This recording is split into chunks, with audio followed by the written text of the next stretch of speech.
শ্রী গুরুবে নমঃ। আজ আমি আপনাদেরকে শোনাতে চলেছি উৎপন্না একাদশী ব্রত মাহাত্ম্য কথা।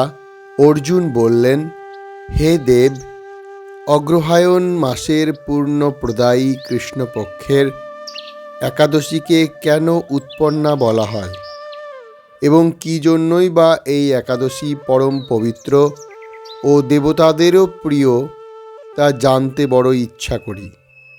আপনি কৃপাপূর্বক আমাকে তা বলুন। শ্রী ভগবান বললেন, হে পৃথাপুত্র, পূর্বে সত্যযুগে মূর নামে এক দানব ছিল। অদ্ভুত আকৃতি বিশিষ্ট সেই দানবের স্বভাব ছিল অত্যন্ত কোপন। সে দেবতাদেরও ভীতিপ্রদ ছিল। যুদ্ধে দেবতাদের এমনকি স্বর্গরাজ ইন্দ্রকে পর্যন্ত পরাজিত করে স্বর্গ থেকে বিতাড়িত করেছিল। এইভাবে দেবতারা পৃথিবীতে বিচরণ করতে বাধ্য হয়েছিল। তখন দেবতারা মহাদেবের কাছে গিয়ে নিজেদের সমস্ত দুঃখ সবিস্তারে জানালেন। শুনে মহাদেব বললেন, হে দেবরাজ, যেখানে শরণাগত বৎসল জগন্নাথ গরুধ্বজ বিরাজ করছেন, তোমরা সেখানে যাও। তিনি আশ্রিতদের পরিত্রাণকারী। তিনি নিশ্চয়ই তোমাদের মঙ্গল বিধান করবেন। দেবাদিদেবের কথা মতো দেবরাজ ইন্দ্র দেবতাদের নিয়ে ক্ষীর সমুদ্রের তীরে গমন করলেন। জলে শায়িত শ্রী বিষ্ণুকে দর্শন করে দেবতারা হাত জোড় করে তাঁর স্তব করতে লাগলেন। স্তুতির মাধ্যমে নিজ নিজ দৈন্য ও দুঃখের কথা তাঁরা ভগবানকে জানালেন। ইন্দ্রের কথা শুনে ভগবান নারায়ণ বললেন, হে ইন্দ্র, সেই মূঢ় দানব কী রকম, সে কেমন শক্তিশালী তা আমায় বলো। ইন্দ্র বললেন, হে ভগবান, প্রাচীনকালে ব্রহ্মবংশে তালজঙ্ঘা নামে এক অতি পরাক্রমী অসুর ছিল। তাঁরই পুত্র সেই মূঢ় অত্যন্ত বলশালী, ভীষণ উৎকট ও দেবতাদেরও ভয় উৎপাদনকারী। সে চন্দ্রাবতী নামে এক পুরীতে বাস করে। স্বর্গ থেকে আমাদের বিতাড়িত করে তার স্বজাতি কাউকে রাজা, কাউকে অন্যান্য দিকপাল রূপে প্রতিষ্ঠিত করে এখন সে দেবলোক সম্পূর্ণ অধিকার করেছে। তার প্রবল প্রতাপে আজ আমরা পৃথিবীতে বিচরণ করছি। ইন্দ্রের কথা শুনে ভগবান দেবদ্রোহীদের প্রতি অত্যন্ত ক্রোধান্বিত হলেন। তিনি দেবতাদের সঙ্গে চন্দ্রাবতী পুরীতে গেলেন। সেই দৈত্যরাজ শ্রী নারায়ণকে দর্শন করে পুনঃ পুনঃ গর্জন করতে লাগল।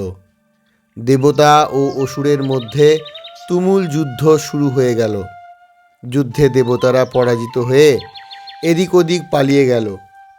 তখন যুদ্ধক্ষেত্রে শ্রী নারায়ণকে একা দেখে সেই দানব তাঁকে দাঁড়াও দাঁড়াও বলতে লাগল। শ্রী ভগবানও ক্রোধে গর্জন করে বললেন, রে দুরাচার দানব, আমার বাহুবল দেখ। এই বলে অসুর পক্ষীয় সমস্ত যোদ্ধাদের দিব্য বাণের আঘাতে নিহত করতে লাগলেন। তখন তারা প্রাণ ভয়ে নানা দিকে পালাতে লাগল। সেই সময় নারায়ণ দৈত্য সৈন্যদের মধ্যে সুদর্শন চক্র নিক্ষেপ করলেন। ফলে সমস্ত সৈন্য ধ্বংসপ্রাপ্ত হল। একমাত্র মূঢ় অসুরই জীবিত ছিল। সে অস্ত্রযুদ্ধে নারায়ণকে পরাজিত করল। তখন নারায়ণ দৈত্যের সাথে বাহুযুদ্ধে লিপ্ত হলেন। এইভাবে দেবতাদের হিসাবে 1000 বছর যুদ্ধ করেও ভগবান তাকে পরাজিত করতে পারলেন না। তখন শ্রীহরি বিশেষ চিন্তান্বিত হয়ে বদরিকা আশ্রমে গমন করলেন। সেখানে সিংহাবতী নামে একটি গুহা আছে।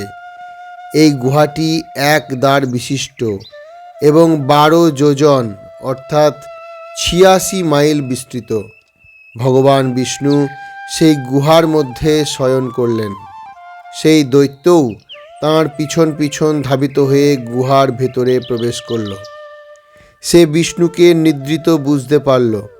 অত্যন্ত আনন্দিত হয়ে ভাবতে লাগল, আমার সাথে যুদ্ধে পরাজিত হয়ে বিষ্ণু এখানে গোপনে শুয়ে আছে।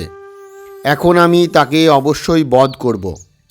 দানবের এই রকম চিন্তার সঙ্গে সঙ্গে ভগবান শ্রী বিষ্ণুর শরীর থেকে একটি কন্যা উৎপন্ন হল।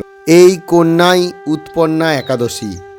তিনি রূপবতী, সৌভাগ্যশালিনী, দিব্য অস্ত্র শস্ত্রধারিণী ও বিষ্ণু তেজসম্ভূতা বলে মহাপরাক্রমশালী ছিলেন। দৈত্যরাজ সেই স্ত্রী রূপিণী দেবীর সাথে তুমুল যুদ্ধ শুরু করল।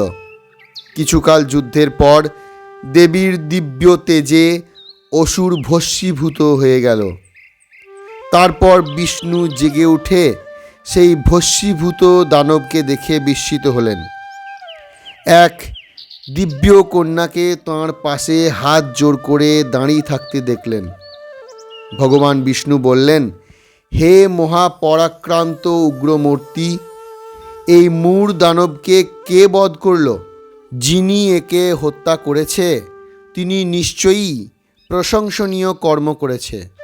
সেই কন্যা বললেন, হে প্রভু, আমি আপনার শরীর থেকে উৎপন্ন হয়েছি। আপনি যখন ঘুমিয়েছিলেন তখন এই দানব আপনাকে বধ করতে চেয়েছিল। তা দেখে আমি তাকে বধ করেছি। আপনাদের কৃপাতেই আমি তাকে বধ করতে পেরেছি। এ কথা শুনে ভগবান বললেন, আমার পরাশক্তি, তুমি একাদশীতে উৎপন্ন হয়েছ, তাই তোমার নাম আজ থেকে হবে একাদশী। আমি এই ত্রিলোকে দেবতা ও ঋষিদের অনেক বর প্রদান করেছি। হে ভদ্রে, তুমিও তোমার মন মতো বর প্রার্থনা করো, আমি তোমাকে তা প্রদান করব। একাদশী বললেন, হে দেবেশ, ত্রিভুবনের সর্বত্র আপনার কৃপায় সর্ববিঘ্ন নাশিনী ও সর্বদায়িনী রূপে যেন পরম পূজ্য হতে পারি, এ বিধান করুন। আপনার প্রতি ভক্তিবশত যারা শ্রদ্ধা সহকারে আমার ব্রত উপবাস করবে তাদের সর্বসিদ্ধি লাভ হবে, এই বর প্রদান করুন। বিষ্ণু বললেন, হে কল্যাণী, তাই হোক। উৎপন্না নামে প্রসিদ্ধ তোমার ব্রত পালনকারীর সমস্ত ইচ্ছা পূর্ণ হবে। তুমি তাদের সকল মনোবাসনা পূর্ণ করবে, এতে কোনো সন্দেহ নেই। তোমাকে আমার শক্তি বলে মনে করি, তাই তোমার ব্রত পালনকারী সকলে আমারই পূজা করবে। এর ফলে তারা মুক্তি লাভ করবে। তুমি হরিপ্রিয়া নামে জগতে বিখ্যাত হবে। তুমি ব্রত পালনকারীর শত্রু বিনাশ, পরম গতি দান এবং সর্বসিদ্ধি প্রদান করতে সমর্থ হবে। ভগবান বিষ্ণু এইভাবে উৎপন্না একাদশীকে বরদান করে অন্তর্হিত হলেন। সমস্ত ব্রতকারী দিবারাত্রি ভক্তিপরায়ণ হয়ে এই উৎপন্না একাদশীর উৎপত্তির কথা শ্রবণ কীর্তন করলে ভগবান শ্রীহরির আশীর্বাদ লাভে ধন্য হবেন। তো এই ছিল আজকের একাদশী ব্রত মাহাত্ম্য কথা। ভগবান শ্রীহরির কৃপা সকলের মধ্যে বর্ষিত হোক, এই প্রার্থনা রাখি। হরে কৃষ্ণ কৃষ্ণ কৃষ্ণ হরে হরে, হরে রাম রাম রাম হরে হরে। জয় শ্রী রাধে, জয় শ্রী হরি।